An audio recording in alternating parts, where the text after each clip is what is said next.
복음이 새로운 시대를 시작했습니다.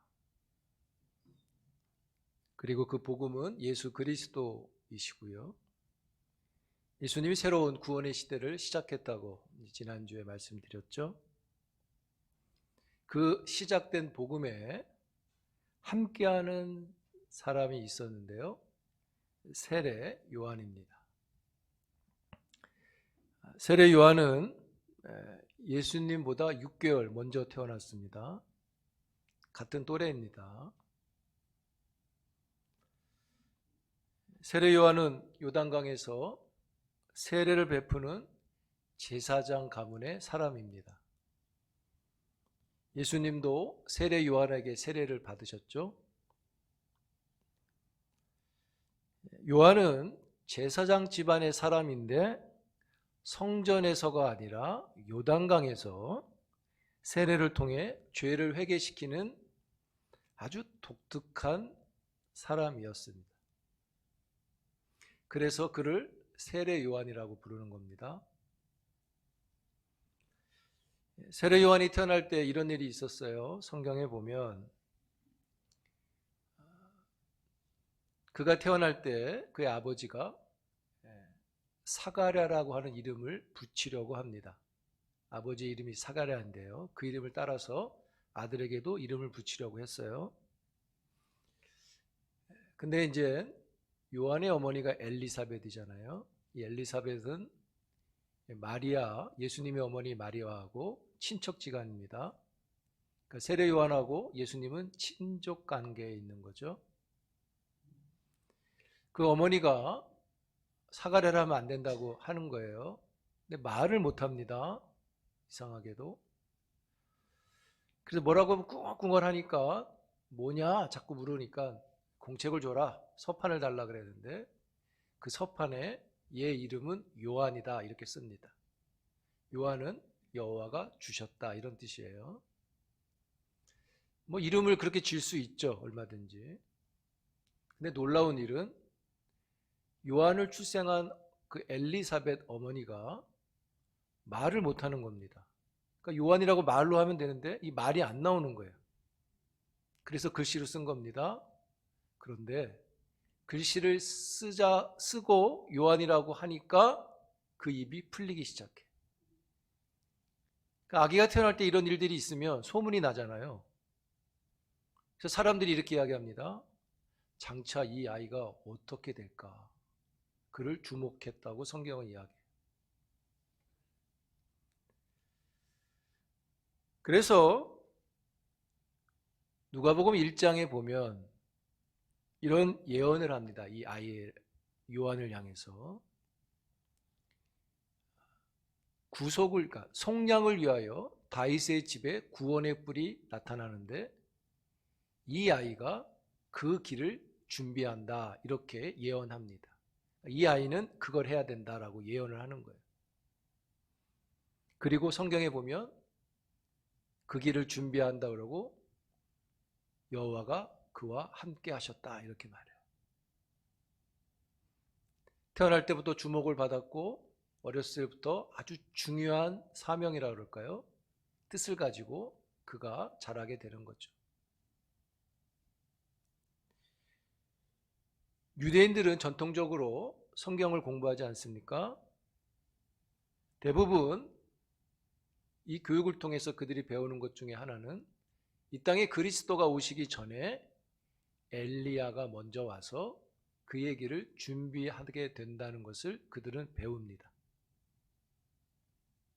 구약의 성경을 통해서 그렇게 배우는데 그 내용이 이렇게 기록되어 있죠. 이사야 40장 3절에 보면 외치는 자의 소리여 이르되 너희는 광야에서 여호와의 길을 예비하라.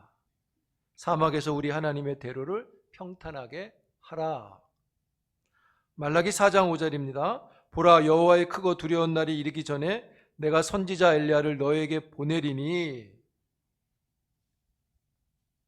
보내신 그 엘리야가 너희들의 마음을 돌이킨다 이렇게 말해놨어요.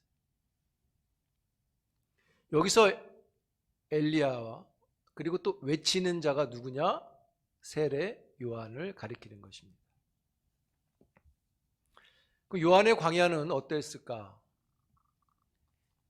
학자들은 요한이 20세쯤 됐을 때 광야로 나간 것으로 해석합니다. 이유는 요한의 아버지가 제사장입니다. 요한도 아버지를 따라서 제사장이 되어야 되잖아요. 그 가문이 제사장 가문이니까. 근데 성경에는 요한이 제사장이라고 하는 말이 없어요. 그래서 아마도 제사장으로 일할 나이가 20세부터잖아요. 그 나이쯤 그가 어렸을 때 예언을 받았던 그 내용을 따라서 광야로 나갔을 것으로 여깁니다. 즉 제사장의 일을 시작할 나이에 성전에 있지 않고 그가 광야로 나갔을 거로 보는 거죠. 요한이 예수님보다 6개월 먼저 태어났다 그랬잖아요. 예수님의 공생애가 30세쯤 시작합니다. 공적인 사역이 30세에 시작됐는데 요한이 광야에서 하나님의 말씀을 받을 때도 30세쯤 되었습니다. 예수님이 시작하시기 직전에 받았기 때문에 같은 나이에 받은 것이죠. 이렇게 보면 요한은 20세의 광야로 나가서 예수님이 사역하시기 시작한 30세쯤에 광야에서 여호와의 말씀을 받고 사역을 시작한 것이죠.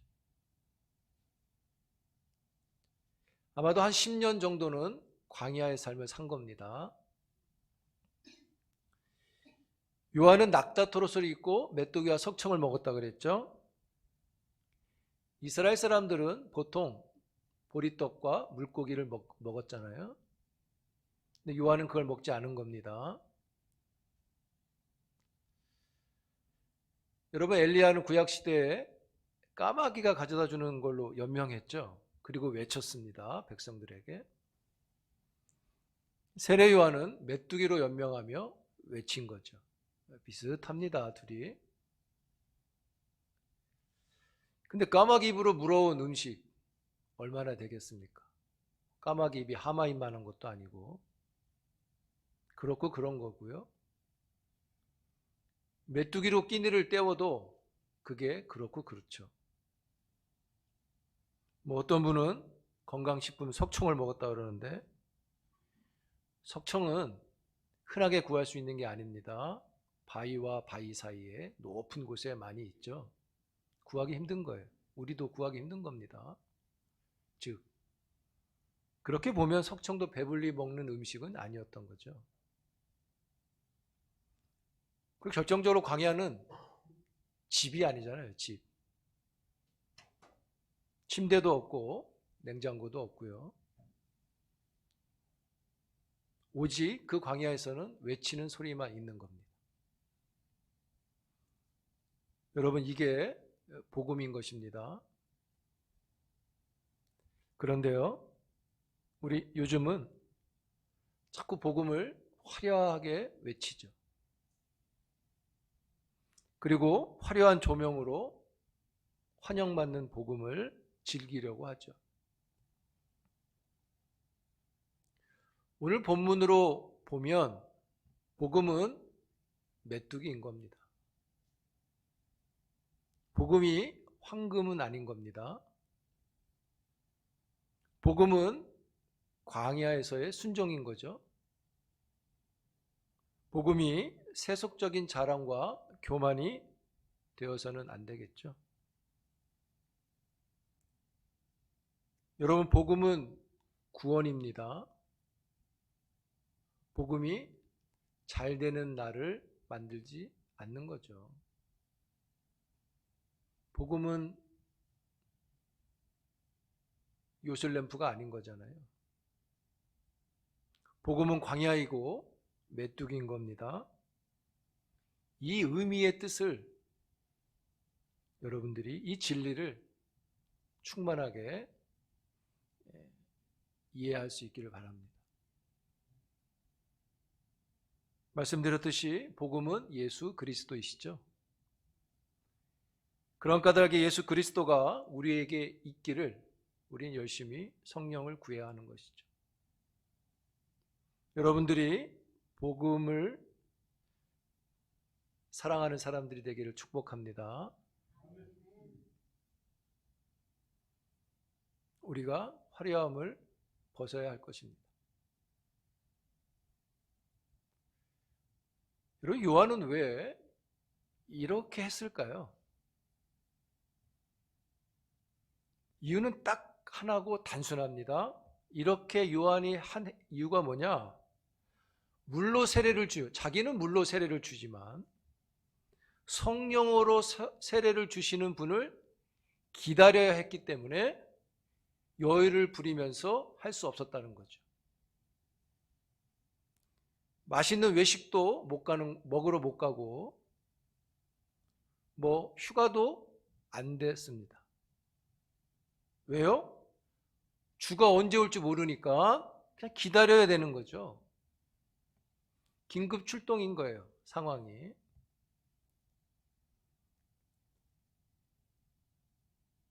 여러분, 긴급 출동을 준비할 때 다 복장을 하고 잡니다. 그렇죠? 옷 다 입고 잡니다. 남자분들은 아시죠? 군대에서 그렇게 하죠. 샤워하다가 걸리면 그냥 나가야 됩니다. 저 봤습니다. 그런 것도. 꼭 그때 걸어요. 일부러. 저는 군화를 들고 뛰어본 적이 있어요. 시간이 없어가지고. 군대에서 경험해봤는데, 제가 이제 철책 근무를 했는데, 전방도 아니지만 어쨌든 한 번 나가면 4시간 동안 아무것도 못하고 근무만 씁니다. 화장실도 못 가는 겁니다. 원래는 그냥 근무만 서요. 그리고 경계 근무를 들어가면 몇 달 동안 외출, 외박, 휴가가 없어요. 심지어 공휴일도 없습니다. 공휴일도 똑같이 근무 씁니다. 네. 왜요? 적이 언제 올지 모르기 때문이에요. 일부에도 말씀드렸지만 저도 쫄병 때는 간첩 잡겠다고 엄청 열심히 했어요. 바다를 쳐다보고 야광에 쓰는 야광 투시경 쓰고 보고 막. 한참 지나니까 사수가 그래요. 야 임마, 요즘은 간첩이 배 타고 안 와. 김포공항으로 와. 그냥 근무나 잘 서 그러더라고요. 안 오더라고요, 진짜. 여러분, 아무것도 못하는 거예요, 기다리는 사람. 그리스도가 언제 올지 모르니까, 알면 그때 맞추면 되는데 모르니까 못하는 것입니다. 그냥 멋있는 패션도 안 되는 거고, 맛집도 못 가는 거고, 그냥 광야니까 광야의 옷을 입고 광야니까 광야의 음식을 먹은 것 뿐입니다. 다른 방법이 없어요. 그런데요, 그게 복음이 되는 것입니다. 불편하다고 음식을 주문하거나 퀵을 시켜서 하지 않는다는 거죠. 그 세례 요한에게 하나님의 말씀이 임했다라고 말하는데, 누가복음 3장 3절에는 그렇게 말해요. 하나님의 말씀이 광야에 있는 요한에게 임하여 그가 외치기 시작했다. 그 내용이 오늘 본문에 있습니다. 4절입니다. 함께 읽어볼까요? 다 같이 시작. 죄사함을 받게 하는 회개의 세례를 전파하니 7절 8절입니다. 그가 전파하여 이르되 나보다 능력 많으신 이가 내 뒤에 오시나니 나는 굽혀 그의 신발 끈도 풀기도 감당하지 못하겠노라. 나는 너희에게 물로 세례를 베풀거니와 그는 너희에게 성령으로 세례를 베풀리라. 말씀의 요점은 이거죠. 나는 그가 아니다. 내 뒤에 오시는 분에게 성령을 받으라. 그래서 복음의 시대에 참여하고 구원을 얻으라는 이야기죠. 여러분, 요한은 자신이 복음이 아니라고 분명하죠. 왜죠? 그건 자기 뒤에 오실 분이 복음이기 때문인 겁니다. 요한은 아주 제대로 하고 있는 겁니다. 요한에게는 복잡한 정치 구조가 없어요. 요한에겐 영광도 없고 요한에게는 은근히도 없어요. 요한에게는 주에게를 준비하는 선명함만 있습니다. 여러분, 그래서 복음의 시작에 있어서 요한은 참으로 아름다운 사람인 거죠. 이 요한의 아름다움이 여러분들에도 있기를 축복합니다. 그래서 여러분, 복음이 시작된 이후에는 다른 복음 없습니다. 복음은 하나라 그랬죠, 지난주에. 다른 복음 없어요. 그런데 자꾸만 우리 주위에는 예수가 하늘로 가시고 그 다음에 하나님이 자기를 보냈다는 사람들이 있어요. 자기가 복음이래. 그런 인간들 다 거짓이라고 지난주에 말씀드렸죠. 그런데 이제 문제는 그들도 기적이 있다는 거예요. 기적이 일어나니까 이 기적이 하나님 준 게 아니냐는 생각을 하게 됐죠. 기적이 있습니다, 그들도. 그런데 여러분, 그 기적은 하나님이 하시는 게 아니라 사탄이 하는 거라는 거죠. 사탄도 기적을 일으킵니다. 그런데 그들의 기적, 하나님의 기적, 큰 차이가 있어요. 지난주에 말씀드렸죠? 예수님과 사도들이 일으키는 기적은 구원의 경륜 안에서 일으키는 기적이라 그랬죠? 그런데 그들이 일으키는 기적에는 기적이 100개, 1000개 있어도 뭐가 없어요? 구원이 없단 말입니다. 그들은 구원을 위한 기적이 아닌 거란 말이죠. 속이는 기적인 것이죠. 근데 사람들은 기적을 보고 하나님이 그 기적을 줬다고 생각하는 거예요. 사탄이 주는 겁니다. 현혹돼서는 안 되는 거죠.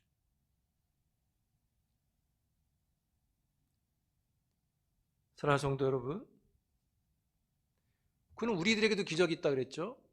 우리도 기적이 있잖아요. 기독교도 기적이 있잖아요. 왜 일어난다 그랬습니까? 우리는 구원의 경륜의 큰 일을 위해서 우리가 일으키는 기적이 아니라 그랬죠? 그건 예수님과 사도들이 하는 것이고, 우리에게 일어난 기적은 하나님을 믿는 우리들이 기도를 해서 일어나는 기적이라 그랬죠. 그게 정상적인 겁니다. 그래서 기도를 하시고 성령을 구하시면 돼요. 하나님이 놀라운 일들을 하신다는 거죠. 할렐루야.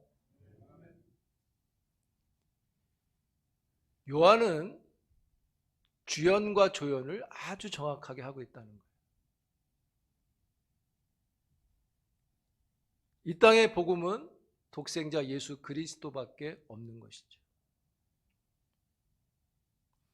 그것을 그대로 보여내는, 그대로 소리치는 요한이 아름답다고 하는 것입니다.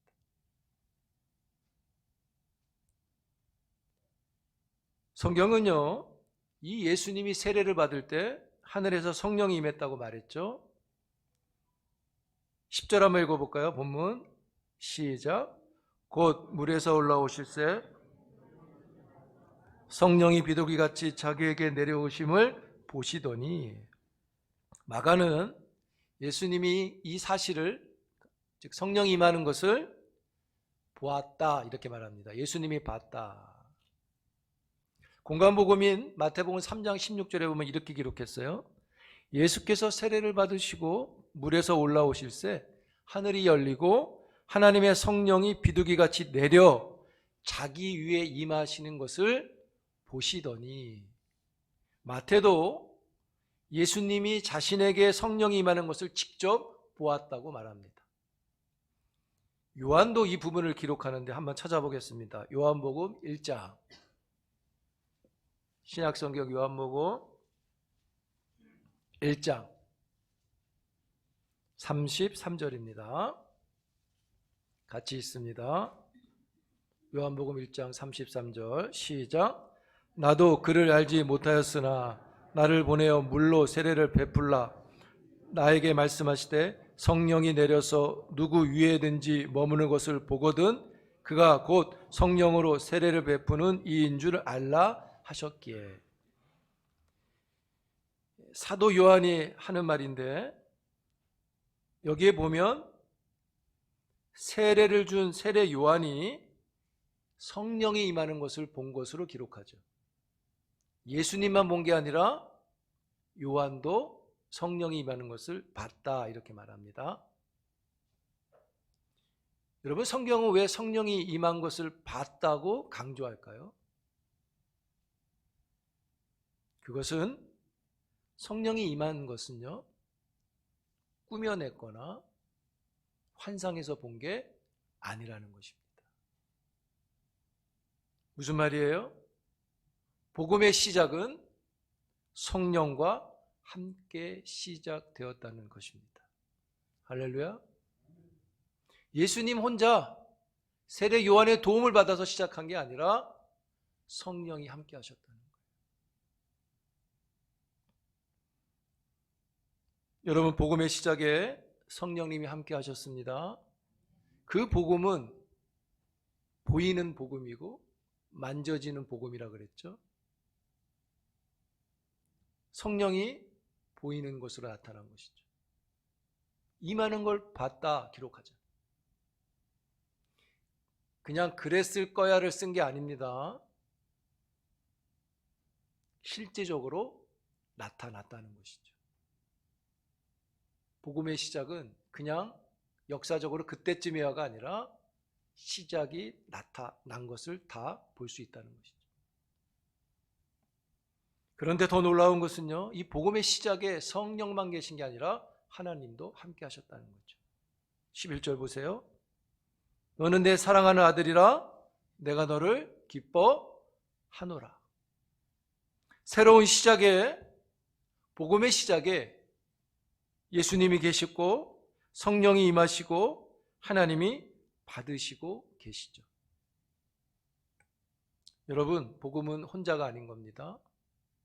복음에는 삼위 하나님께서 함께 시작하셨기 때문에 이 복음에는 삼위 하나님의 능력이 충만한 것이죠. 복음은 구원만 주는 그런 역할을 하는 정도가 아니라 복음은 삼위 하나님의 처음부터 끝까지 그 능력과 권세가 충만히 있는 것이죠. 그래서 여러분, 우리들이 복음에 참여할 때 삼위 하나님께 참여하는 것이고요, 삼위 하나님께 참여하는 자가 삼위 하나님의 권세와 능력을 충만히 얻게 되는 것입니다. 이 삼위 하나님의 크신 능력과 권세가 여러분들에게도 복음에 참여함으로 충만하기를 축복합니다. 복음을 사랑하는 자가 삼위 하나님을 사랑하는 것입니다. 그래서 여러분, 너는 내 사랑하는 아들이라 내가 너를 기뻐하노라. 여기 보세요. 복음에 하나님의 마음이 충만함을 볼 수 있어요. 그래서 우리의 마음에도 복음이 있어야 하는 거죠. 우리의 마음에 예수 그리스도가 있어야 하는 것이죠. 왜요? 하나님의 마음을 얻을 수 있기 때문인 겁니다. 그래서 우리가 성령을 구하고 또 구하는 것이죠.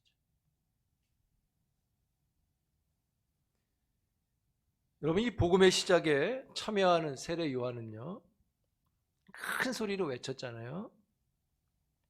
그런데 소리는 크게 외치는데 요한 자신은 침묵하고 숨기고 있죠. 여러분, 이게 복음인 겁니다. 자신을 숨기고 자신을 광야에 묶어둔 요한, 그 사람이 복음의 사람인 것입니다. 그리고 복음의 사람한테는 삼위 하나님이 계심으로 성령의 역사들이 있게 되는 것이죠.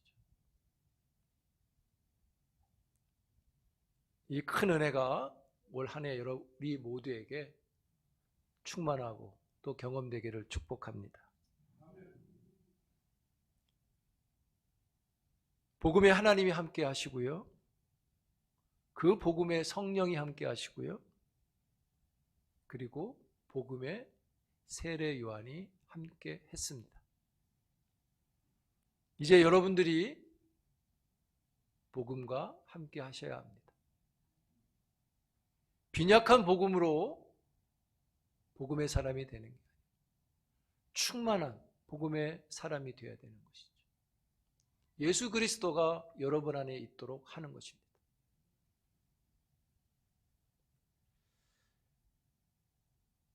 여러분, 그래야 우리가 경건하게 갈 수 있어요.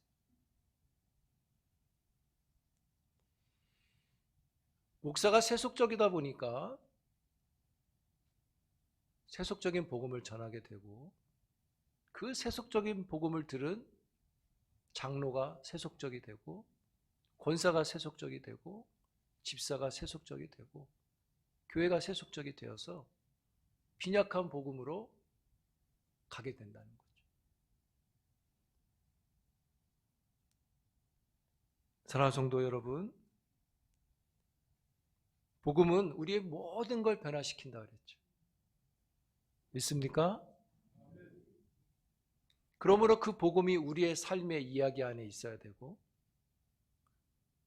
그 복음이 우리가 경건 안에 있어야 하는 것이죠.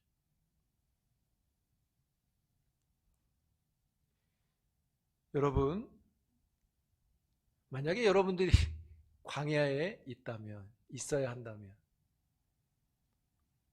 어떻게 하시겠습니까? 복음과 세례 요한처럼 이제는 여러분들이 복음과 여러분들이 되어서 그 복음의 큰 능력을 전하고, 또 나에겐 생명이 되고 하나님께 영광이 되는 그런 믿음의 길들 갈 수 있기를 축복합니다. 올 한 해 복음 안에 있는 그 하나님, 삼위 하나님의 큰 권세와 능력이 복음을 사모하고 그 복음이신 예수 그리스도를 사모하는 자에게 모든 것을 변화시키는 일들을 하실 겁니다. 복음을 사랑하여 하나님께 더 나아갈 수 있는 우리 모두가 되기를 주의 이름으로 축복합니다.